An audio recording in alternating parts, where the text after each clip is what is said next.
നന്മകളുടെ അളവ് കഴിയുന്നത്രയും കൂട്ടാനുള്ള ഒരു യജ്ഞം. 80-85 വയസ്സ് വരെ സാധാരണഗതിയിൽ ജീവിക്കുന്ന നമ്മള് ഏതാണ്ട് 10-28,000 ദിവസത്തിന് തുല്യമായ സമയം ജീവിക്കുന്ന നമ്മള് എത്ര കാലം ജീവിക്കുന്നു എന്നുള്ളതിനേക്കാളും പ്രാധാന്യമുള്ളത് ജീവിക്കുന്നിടത്തോളം കാലം എങ്ങനെ ജീവിക്കുന്നു. ജീവിക്കുന്നിടത്തോളം കാലം ധന്യമായി ജീവിക്കാൻ, ജീവിക്കുന്നിടത്തോളം കാലം ധന്യമായി ജീവിക്കാൻ മാറ്റം വരേണ്ടത് മനസ്സിലായതുകൊണ്ട് നമ്മൾ പ്രാർത്ഥിച്ചു. അസതോമാ സദ്ഗമയ. നേരത്തെ ഞാൻ സൂചിപ്പിച്ച തിന്മകൾ മനസ്സിലുണ്ടെങ്കിൽ ആ തിന്മകളിൽ നിന്ന് നേരത്തെ സൂചിപ്പിച്ച നന്മകളിലേക്ക് എന്റെ മനസ്സിനെ കൊണ്ടുപോകണമേ.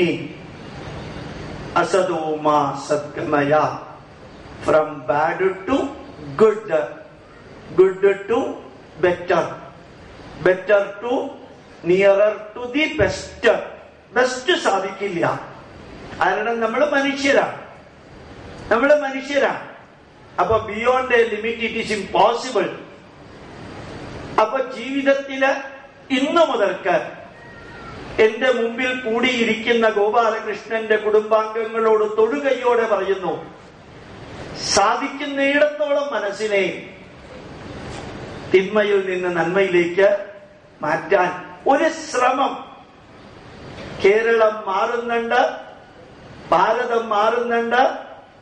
ഭാരതീയ പൈതൃകത്തിനെ 2 കൈയും നീട്ടി സ്വീകരിക്കാൻ ലോക ജനത മാറുന്നുണ്ട്. 730 കോടി ജനത ലോകത്തിലുള്ളത് ഇന്ന് ഭാരതത്തെ കുറിച്ച് കേട്ടിട്ടുണ്ട്.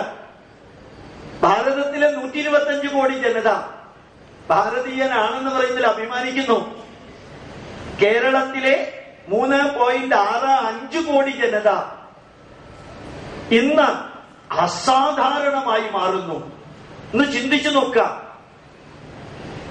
ഈ ശബരിമലയിലേക്ക് ഇപ്രാവശ്യം 4.6 കോടി ജനത പോയത് 14 ഇഞ്ച് പൊക്കമുള്ള ഒരു വിഗ്രഹത്തെ അര സെക്കൻഡ് കാണാനാണ് 8 മണിക്കൂർ ക്യൂവിൽ നിന്നത്.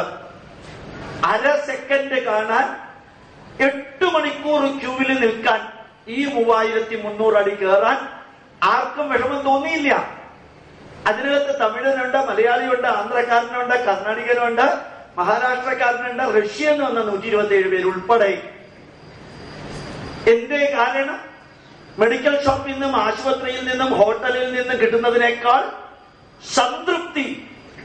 ഈ 38,500 ക്ഷേത്രങ്ങൾ കേരളത്തിൽ നവീകരിക്കപ്പെട്ടു 2000 മുതൽ 2015 വരെ. ആ നവീകരിക്കപ്പെട്ട ക്ഷേത്രങ്ങളിലെല്ലാം ഇന്ന് ജനങ്ങൾ പോവാൻ തയ്യാറാണ്. ഇന്ന് ക്ഷേത്രങ്ങളിൽ ഭാഗവതം നടക്കുന്നു, രാമായണം നടക്കുന്നു. ക്ഷേത്രങ്ങളിൽ അസാധാരണമാം വിധത്തിൽ ഭാരതീയ പൈതൃകത്തിന്റെ നന്മകള് കേൾക്കാനും പറയാനും ആൾക്കാരുണ്ട്. കേരളം മാറുന്നു, ഭാരതം മാറുന്നു. ആ മാറ്റം എന്റെയും നിങ്ങളുടെയും മനസ്സിലുണ്ടാവണം.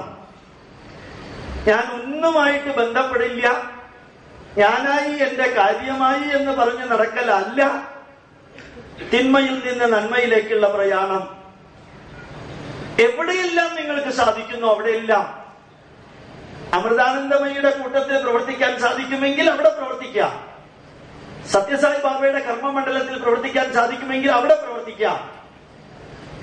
അതുപോലെ ബ്രഹ്മകുമാരീസിൽ പ്രവർത്തിക്കാൻ സാധിക്കുമെങ്കിൽ അവിടെ പ്രവർത്തിക്കാം. RSSലോ വിശ്വ ഹിന്ദു പരിഷത്തിലോ ക്ഷേത്ര സംരക്ഷണ സമിതിയിലോ, അതല്ല ചിന്മയാ മിഷനിലോ, രാമകൃഷ്ണ ആശ്രമത്തിലോ, വിവേകാനന്ദ മിഷനിലോ, NSSലോ, SNDPയിലോ എവിടെയാണോ പ്രവർത്തിക്കാൻ സാധിക്കുക അവിടെ പ്രവർത്തിക്കാം.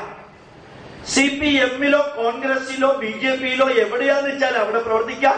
അകത്തിരുന്നുകൊണ്ട് മാറ്റം ഉണ്ടാക്കാം, പുറത്തു വന്നിട്ടല്ല. അതാണ് അസതോമാ സദ്ഗമയ. ഞാനായി, എന്റെ ജീവിത ദൗത്യമായി, എന്റെ ഭാര്യ, എന്റെ മക്കള്, എന്റെ കുടുംബം, എന്റെ ഓഫീസ്, അങ്ങനെ ജീവിതം അവസാനിപ്പിക്കല്ലേ. കുറെ കഴിഞ്ഞ് 80 അല്ലെങ്കിൽ 75 വയസ്സാവുമ്പോ പുറകോട്ട് തിരിഞ്ഞു നോക്കി നമ്മുടെ മക്കളോ മക്കളുടെ മക്കളോ ഒരു ചോദ്യം ചോദിച്ചു വിചാരിക്കാം, അപ്പൂപ്പൻ ജീവിതത്തിൽ 75 വർഷം എന്ത് ചെയ്തു, അമ്മൂമ്മ എന്തെല്ലാം ചെയ്തു ഈ ലോകത്തിന് വേണ്ടി, എന്തായിരിക്കും ഉത്തരം എന്ന് ഇപ്പൊ ചിന്തിക്കാം. ഇപ്പൊ നിങ്ങളുടെ പ്രായം എന്തുമാവട്ടെ, ഞാൻ ചിലപ്പോൾ ആലോചിക്കാറുണ്ട്, എനിക്ക് അത്ഭുതം തോന്നാറുണ്ട്. 95 വയസ്സായി KR ഗൗരിയമ്മയ്ക്ക്, ഇന്നും അവര് വിശ്രമിക്കാറില്ല. 91 VS അച്യുതാനന്ദൻ സാറിന്, ഇന്നും യാത്രയാ. 100ാമത്തെ വയസ്സിൽ ലോകത്തോട് യാത്ര പറഞ്ഞു പോയ ജസ്റ്റിസ് കൃഷ്ണയ്യര് അവസാനത്തെ ദിവസത്തിന് 7 ദിവസം മുമ്പ് വരെ ആക്റ്റീവായിരുന്നു. ആരുമാവട്ടെ അവര്. ഒന്നുകൂടി ഇടയ്ക്ക് കയറി പറയുന്നു, ബെഡ് റെസ്റ്റ് എന്നൊന്നുള്ളത് മനുഷ്യന് മാത്ര. 16 ലക്ഷം തരത്തിലുള്ള ജന്തുക്കളില് ഒരു ജന്തുവും ബെഡ് റെസ്റ്റ് എടുക്കാറില്ല. മനുഷ്യൻ മാത്ര ബെഡ് റെസ്റ്റ് എടുക്കുക. അത് മനുഷ്യന് വലുതായിട്ടൊന്നും ആവശ്യമില്ലാത്തതാ. ഒന്നും ചെയ്യാതിരിക്കാൻ എളുപ്പ വഴി ബെഡ് റെസ്റ്റ്. അതുകൊണ്ട് ഞാൻ തിരിച്ചു വന്ന് പറയുന്ന വിഷയത്തിലേക്ക്, എത്ര കാലം ജീവിക്കുന്നുവോ അത്രയും കാലം നമ്മള് whatever we are listening, make others listen. Whatever we are watching, make others watch. Whatever we are discussing, make others discuss. Whatever we are thinking, make others think. Whatever we think good to practice, make others also practice it. കേൾക്കുക, കാണുക, ചർച്ച ചെയ്യുക, ചിന്തിക്കുക, അതിൽ നിന്ന് നല്ലതെടുത്ത് ജീവിതത്തിൽ പകർത്താം, മറ്റുള്ളവരെയും അത് ചെയ്യിപ്പിക്കുക. അപ്പോഴാ അസതോ മാ ഞങ്ങൾ സിംഗുലർ അല്ല, പ്ലൂരലാണ്. മാ എന്ന് പറയുന്നത് സിംഗുലർ അല്ല, പ്ലൂരല്. ഞങ്ങളെ തിന്മയിൽ നിന്ന് നന്മയിലേക്ക്, തമസോമാ ജ്യോതിർഗമയ, ഇരുട്ടിൽ നിന്ന് വെളിച്ചത്തിലേക്ക്, മൃത്യോർമാ അമൃതം ഗമയ, അശാന്തിയിൽ നിന്ന് ശാന്തിയിലേക്ക്, മൃത്യുവിൽ നിന്ന് മരണമില്ലാത്ത അവസ്ഥയിലേക്ക് എന്ന് തെറ്റിദ്ധരിച്ചേക്കല്ലേ. അല്ല, എല്ലാവർക്കും മരണം ഉണ്ടാവും. അപ്പൊ ജീവിതത്തില് തിന്മയിൽ നിന്ന് നന്മയിലേക്ക്, ഇരുട്ടിൽ നിന്ന് വെളിച്ചത്തിലേക്ക്, അജ്ഞതയിൽ നിന്ന് ജ്ഞാനത്തിലേക്ക്, അശാന്തിയിൽ നിന്ന് ശാന്തിയിലേക്ക് പോകാനാണ് ഭാരതീയ ഋഷിവര്യന്മാര് ആയിരക്കണക്കിന് ഗ്രന്ഥങ്ങള് എഴുതിയിരിക്കുന്നത്. കഴിഞ്ഞ വർഷം ഞാൻ സൂചിപ്പിക്കുകയുണ്ടായി, ക്രിസ്ത്യാനികൾക്ക് ഒരു ഗ്രന്ഥമേ ഉള്ളൂ. Lower primary, upper primary, high school, graduation, post graduation, PhD. ആര് എത്ര പഠിച്ചവനാണെങ്കിലും ഒരു പുസ്തകം. മുസ്ലിങ്ങൾക്കും ഒരു പുസ്തകമേ ഉള്ളൂ, സിഖുകാർക്കും ഒരു പുസ്തകമേ ഉള്ളൂ. നമുക്ക് എത്ര പുസ്തകം ഉണ്ടെന്ന് ഞാൻ നേരത്തെ സൂചിപ്പിച്ചു. അത്രയും പുസ്തകങ്ങൾ എഴുതാൻ കാരണം എന്താണ്? ഒരു പുസ്തകത്തിലൂടെ മാനവരാശിക്ക് ആവശ്യമായിട്ടുള്ള എല്ലാ അറിവുകളും കൊടുക്കാൻ സാധ്യമല്ലെന്ന് നമ്മുടെ പൂർവികർക്ക് അറിയാമായിരുന്നു. സിമ്പിൾ ആൻസറാണ്. 4ാം ക്ലാസ്സിലും 8ാം ക്ലാസ്സിലും +2-വിലും BSc-ക്കും MSc-ക്കും ഒരേ മാത്തമാറ്റിക്സ് പഠിപ്പിച്ചാൽ എങ്ങനെയിരിക്കും? ഒരേ കെമിസ്ട്രി പഠിപ്പിച്ചാൽ എങ്ങനെയിരിക്കും? ഒരേ തരത്തിലുള്ള ഫിസിക്സ് പഠിപ്പിച്ചാൽ എങ്ങനെയിരിക്കും? 4, 8, +2 മുകളിലേക്ക് മാറണം. മാറിയേ തീരൂ.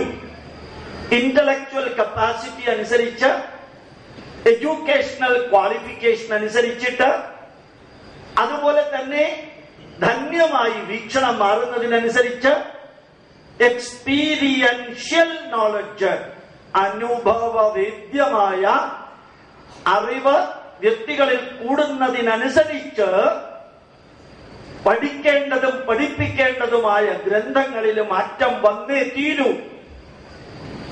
പഠിക്കേണ്ടതും പഠിപ്പിക്കേണ്ടതുമായിട്ടുള്ള ഗ്രന്ഥങ്ങളിൽ മാറ്റം വരണം.